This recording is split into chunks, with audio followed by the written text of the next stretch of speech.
بسم الله الرحمن الرحيم، وبه نستعين. الحمد لله الذي هدانا لهذا وما كنا نهتدي لولا أن هدانا الله. مرحلة جديدة من تأملات الشاعر. في سورة البقرة الله سبحانه وتعالى بيقول: ولنبلونكم بشيء من الخوف والجوع ونقص من الأموال والثمرات والأنفس وبشر الصابرين. وبشر الصابرين. نقص من الأموال والأنفس والثمرات وبشر الصابرين. الإنسان اللي بيجي آخر الشهر، الموظف اللي بيجي آخر الشهر وبيبقى بيستلف في حاجة مثلًا المال، دي حاجة بتحصل على مستوى جامد جدًا في بلدنا وفي دول تانية، لكن إحنا بإيدنا نعالج هذه المواقف. وعايز أقول في هذه الحلقة التي هي بعنوان المصريين وأزمة المجتمع السفلي. نتكلم عن إيه؟ عن الطبقة السفلى من المجتمع. عزبة الحشيش، عزبة الكاوي، عزبة القرود، عزبة الصفيح. يعني هاتكلم عنه في هذه الحلقة وانعكاسات أوضاع هؤلاء الناس على المجتمع في مصر والسياسة في مصر. أنا في أحد قصص قصيرة باعالج هذه النقطة، بإني كنت حاجة فانتازية كده شوية، باقول إن النشالين اللي هم العيال المراهقين اللي هم 14 سنة، اللي هم عاملين مافيا النشل. كنت باتخيل في هذه القصة إن في مافيا النشل في مصر. والناس الأطفال اللي بينشلوا دول جايين من قاع المجتمع، اللي هم زي ما قُلت عزبة الصفيح، عزبة القرود، عزبة الكاوي، هي الناس اللي عايشة في قاع المجتمع، اللي عندها متسطح المجاري. تبُص تلاقي المجاري دخلت على بيوتهم، ناس مهملين، ولا تضع الحكومة لا تتعاطف في مكانتهم الحقيقية أبدًا. أنا كنت فاتح محل من كام سنة، لكن للأسف فتحته في منطقة كان غلطة كبيرة إن أنا فتحته في منطقة شعبية على الآخر، يعني في عزبة سكاوي. كان أطفال الشوارع موجودين في هذه العزبة، و والبنك منتشر والجالية منتشرة وكل يوم تحصل خناقة. هذا هو العالم السفلي لمصر، قاع المجتمع. والغريبة إن كان برضه ساعة ما كنت في المحل ده وجه رمضان، تلاقي كله بيصوم أكنهم كلّهم شيوخ وأتقياء. ييجي العيد كل ده ينقلب على عقبه، على عقبيه، ويحصل جلسات بقى البانجو والبيرة تاني. يعني امبارح كان رمضان، النهارده العيد. القعدة بتاعة الناس اللي هم حشاشين، كله بيشرب بانجو، كله بيشرب بيرة، والوضع انقلب من يوم وليلة إلى مأساة. مأساة. هنتكلم أيضًا عن هناك في حاجة اسمها أطفال الشوارع والمشردين، كلّهم جايين من قاع المدينة. نرجع تاني للقصة اللي أنا كنت كتبتها. كنت كاتب عن إن النشالين كان ليهم مافيا وليهم زعيم، باتخيّله في القصة يعني. فالرواية دي رواية شيئًا فشيئًا ابتدى الغِلّة تنقص مع العيال اللي بينشلوا. فيسألهم الرئيس بتاعهم اللي هو اللي بيشغّلهم، بيسألهم في إيه؟ العيال اللي بيشتغلوا قالوا له الناس ما بقاش معاهاش، الناس معاهاش، كل ما ينشل واحد ما يطلعش في جيبه حاجة. فكان الحل من هذا القائد رئيس المافيا للنشل في القصة اللي أنا باتخيلها، إن هو إن العيال الششالين والناس أطفال الشوارع راحوا يتظاهروا قدّام وزارة الداخلية ويقولوا مش ناشلين، مش ناشلين، مش ناشلين، مش ناشلين. شوفوا هتشتغلوا إزاي. دي إحدى القصص اللي تتحدث فيها عن أطفال الشوارع ومأساة الأطفال وقاع المدينة الذي هو منبع المخدرات، منبع الجريمة، منبع كل المآسي. ف فشُفنا في الخمسينات فيلم اسمه جعلوني مجرمًا. ده كان بطولة الراحل فريد شوقي. بيتكلّم عن إزاي أطفال الشوارع بيتحكموا فيهم بطرق غريبة. يعني مثلًا لو واحد نشل 10 جنيه ادّي له شِلن، والرئيس وزعيم العصابة ياخد 10، 9 جنيه يدّي له شِلن. إزاي بيعذّبوا، وإزاي في ناس مخصوصين مختصين بإنّهم يعملوا عاهة للناس اللي عايزة تشحت حتى يستدرّوا العطف من الناس المَرّة، ويبدأ وتكون عملية التسوّل سهلة جدًا، والمتسولين أغنى مما نتصوّر. المتسولين دول يعني الناس بس لولا إن هم عاطفيين ما كانش حصل ما كانش حصل حياة المتسولين، الناس بس عاطفيين يحنّوا على واحد بقى أعور، يحنّوا على واحد مقطوع رجله، ده كلّه بيحدث في قاع المدينة. و برضه اكتشفنا من كام سنة عن التوربين، هذا الوحش البشري اللي كان عامل إصابة حوالي 20 واحد، ولأن التوربيني في طفولته تم الاعتداء عليه جنسيًا، نمت في داخله هذه العقدة، وعلم النفس أثبت إن ما دام حصلت له كده بيتحول هذا الإنسان الضحية إلى إنه يكون ذئب أطفال، ذئب بشري. كان العصابة بتاعته تجيب له أطفال يعتدي عليهم ثم يرميهم من فوق القطار حتى يموت السر معهم، حتى يموت سرهم معهم. دي برضه قواعد المدينة. يعني وبرضه الألتراس شوفوا بقى مسألة اللي يشوف ماتشات الكورة، الناس المتعصبين جدًا الفريق ده والفريق ده يقفوا يقعدوا ورا المرمى ده والمرمى ده، ويبتدوا في تأليف أغاني ساقطة هابطة بذيئة، يعني يسيبوا اللعيبة وحاجات دول ناس جايين من قاع المدينة اللي منهم صاوي الميكانيكي، ومنهم صاوي القهوجي، الناس بتشرب الكولة، ناس الإنسان اللي يغوص في أغوار هذا المجتمع السفلي اللي عندنا هيكتشف حاجات كتيرة جدًا، حاجات كلها صعبة جدًا، ومنها تنتج أغلب المآسي. هنشوف مثلًا دولة زي الصين إزاي عالجت حكاية الفقر. طبعًا دي اشتراكية، لكن أنا أقول لك أن الاشتراكية بتاعة الصين المرّة الوحيدة التي أدت الاشتراكية إنها تؤتي ثمارها الكويسة. الصين كان عندها فقر جامد، وكان نُص الشعب مدمن أفيون، وانخفض الإنتاج، وساد الفقر، وساد الذعر بين الناس، إنهم هيموتوا جوعًا. ماذا حدث في الصين؟ قائدهم الراجل كان الزعيم من زمان بتاعهم الكبير أوي اسمه ماو تse تونج، قال اللي هنشوفه بيتعاطى الأفيون هنعدمه. قعد مع 10، 20، 30، 40، 50 واحد، بعد كده اختفى الأفيون، والشعب اتجه لبناء اقتصاده، والشعب اتجه للعمل الإيجابي المنتج، وهكذا أصبحت الصين شيئًا فشيئًا عملاق صيني، مارد صيني كما يقال، المارد الصيني الذي ينافس أمريكا وينافس الدول المتقدمة في مسألة الاقتصاد والرفاهية. برضه في ألمانيا بعد الحرب العالمية التانية كان في عوز جامد، كان في أزمة اقتصادية طاحنة.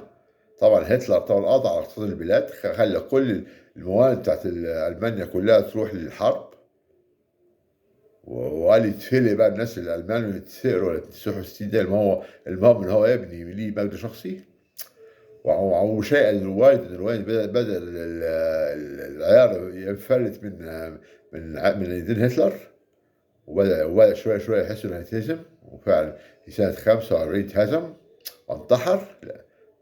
هذه نهاية كل ظالم، لكن ترك شعب فقير جدًا، ملايين القتلى في الحروب، اقتصاد منهار.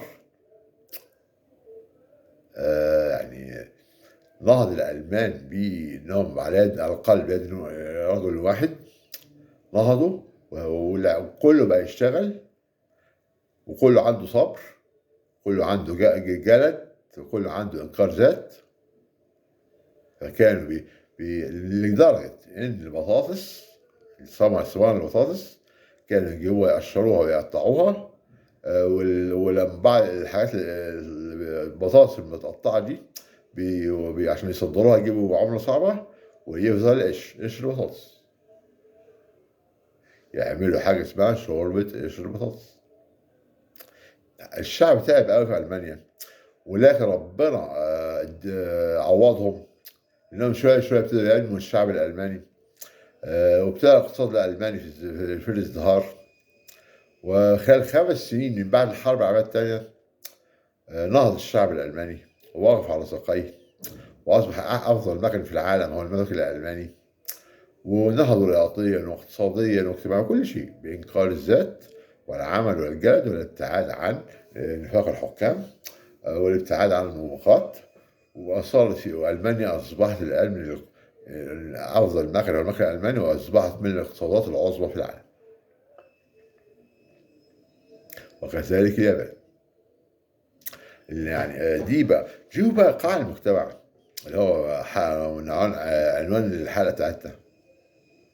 هنشوف مش قاع المجتمع بس في مصر، حتى أمريكا اللي هي أغنى دولة في العالم، والكل يقول لك بقى أمريكا هي هيصة ورفاهية جامدة وبتاع، رفاهية جامدة وكل حاجة، لكن لو نظرنا إلى أمريكا وخصوصًا في الستينات أيام ما كانت الفرق العنصرية متحكمة في أمريكا، أذكر مثلين، والمثلين راضيين جايين من قاع المدينة، من أفقر حي في أمريكا، من أفقر أحياء في أمريكا. مثل من البرازيل اللي هو بيليه، ومثل من أمريكا اللي هو محمد علي كلاي. بيليه وهو صغير كان بيعول أسرته، لدرجة إنه اشتغل كماسح أحذية، ما اتعلمش ولا أي حاجة، ومن بعد ما بقى يمسح الأحذية الصبح، يمسح الأحذية بالليل ويروح النادي الصبح، اسمه يرضي موهبته ويرضي إن هو هوايته لكرة القدم، وبقى يتدرب الصبح وبالليل يشتغل ماسح أحذية. نضال جامد وكفاح من أجل مستقبل مشرق. كلاي، محمد علي كلاي، كان طفل عادي ضعيف هزيل، كان عنده عجلة، كان عنده دراجة عجلة، فأما كان سايق العجلة وقعد نزل يشتري حاجة من الأجزخانة، رجع لقى العجلة مسروقة، عجلته اتسرقت، وعرف مين اللي سرقها، لكنه مش قادر يروح له علشان خايف يتضرب. ومن هنا ابتدى يتمرن على الملاكمة، وحلف وأقسم إن هو لن يهزم مرة أخرى طالما معاه قوته ومعاه موهبته. وفي النهاية كان البطل العالمي الأسطوري محمد علي كلاي هو أسطورة الملاكمة، وأسلم ورفض إن هو يلتحق بالجيش الأمريكي في حرب فيتنام حتى لا يقتل الأبرياء، وأسلم وسمى نفسه محمد علي كلاي من بعد ما كان اسمه كاسيوس كلاي. هذا هو محمد علي كلاي وهذا هو بيليه. يعني برضه هنقول إن ربنا بيقول ولنبلونك بشيء من الخوف والجوع ونقص من الأموال والأنفس والثمرات وبشر الصابرين. وبشر الصابرين. الإنسان اللي عنده مسؤوليات كتيرة ومش عارف يصرف عليها، ربنا بيقول وبشر الصابرين. يصبر، يعمل اللي عليه ويسيب الباقي على الله سبحانه وتعالى. ولما بتعمل عليك وترضى بالقليل، الكلام ده بوجهه للناس اللي ساكنين في العزب الفقر المدقع. الناس دي لابد أن يصبروا ويكون عندهم قناعة ويرضوا بالقليل. ده كلام الرضا كويس، وده كلام كله بنقوله للناس اللي هم عايزين يغتنوا بسرعة.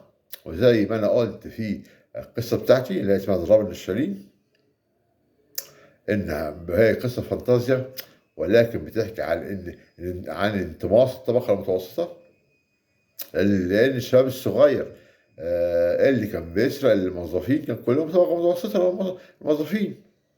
فلما قلت الغلة هم اللي هيشيلوها، حصلت أو أنا بقول إن حصل في المجتمع خلل، وهكذا اختفت الطبقة المتوسطة، وهذا هو كارثة.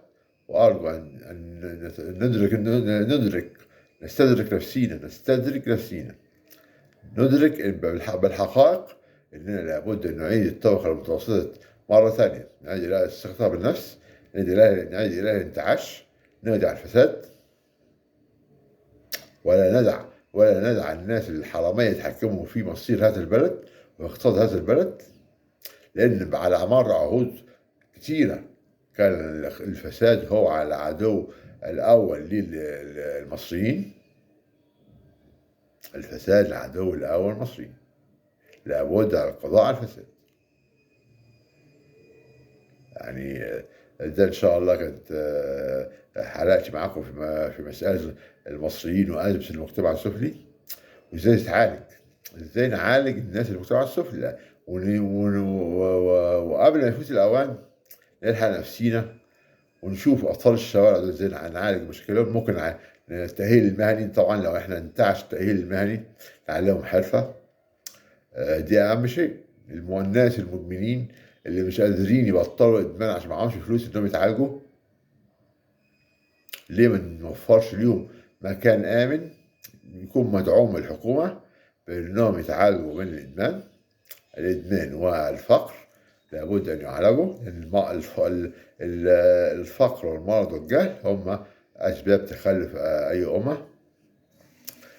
في النهاية أقول إن ليس لنا غرض من هذه الحلقات إلا مصلحة الشعب المصري ومصلحة الناس المعوزين ومصلحة الناس الفقراء، لأن هذا ما سيحاسبنا الله عليه يوم القيامة. ولا يتخذ الحكام الآن في مصر، المفروض يتخذوا الآن الحكام الآن في مصر سيدنا عمر بن الخطاب كقدوة لهم ومثال يحتذوا به.